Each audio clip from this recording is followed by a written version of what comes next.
শুভ সন্ধ্যা। আজকের রেসিপি ডিম পোলাও। তো সবার প্রথমে আমাদের লাগছে গোবিন্দভোগ চাল, হাঁসের ডিম নেওয়া হয়েছে। এখানে লাগছে আলু, পেঁয়াজ কুচি, আদা রসুন পেঁয়াজ কাঁচা লঙ্কা বাটা, আর পোলাওয়ের ফোড়নের জন্য লাগছে গোটা গরম মশলা, কাঁচা লঙ্কা, আদা বাটা। এরপর কড়াইতে তেল নিয়ে প্রথমে যে মিশ্রণটা বানিয়ে রেখেছিলাম পুরোটা ঢেলে দিলাম, যেটা হলো আদা রসুন কাঁচা লঙ্কা এবং পেঁয়াজ বাটা দিয়ে ভালো করে একটু কষাবো। একটু লঙ্কার গুঁড়োও দিয়ে দিয়েছি।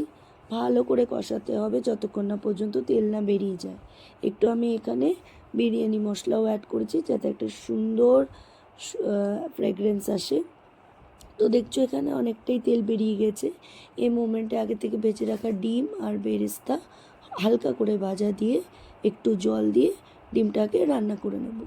এরপর পোলাওয়ের জন্য প্রথমে কড়াইতে তেল দিয়ে তার মধ্যে গোটা গরম মশলা ফোড়ন দিয়ে পোলাওয়ের চাল দিয়ে ভালো করে ভেজে ভেজে নিতে হবে। এরপর যখন ভাজা ভাজা হয়ে যাবে, পটপট করে আওয়াজ হবে, তখন গরম জল দিয়ে তোমাদেরকে ভালো করে জল যতক্ষণ না পর্যন্ত শুকিয়ে যাবে ততক্ষণ পর্যন্ত রান্না করে নিতে হবে। তো আচ্ছা, এক্ষেত্রে একটু চালের মাপটা বলে দিই। চাল যদি তোমরা 1 কাপ নাও তাহলে জল নেবে 2 কাপ, মানে 1:2 রেশিও। তো নুন চিনিও তোমরা দিয়ে নেবে। ঢাকনা খোলার পর দেখো আমাদের চাল অলমোস্ট রেডি হয়ে গেছে। এখন তোমাদের যে জিনিসটা করতে হবে, কাঁচা লঙ্কা নিয়ে মাথাটা আঙুল দিয়ে ফাটিয়ে রাখতে হবে এবং চালের মধ্যে দিয়ে দিতে হবে যাতে একটা সুন্দর ফ্লেভার হয় এবং ঝালও যাতে না হয়।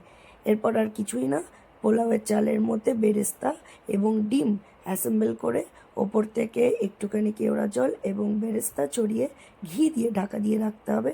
ঢাকা খোলার পর দেখো আমাদের ইয়াম্মি ডিম পোলাও রেডি অ্যান্ড সার্ভ।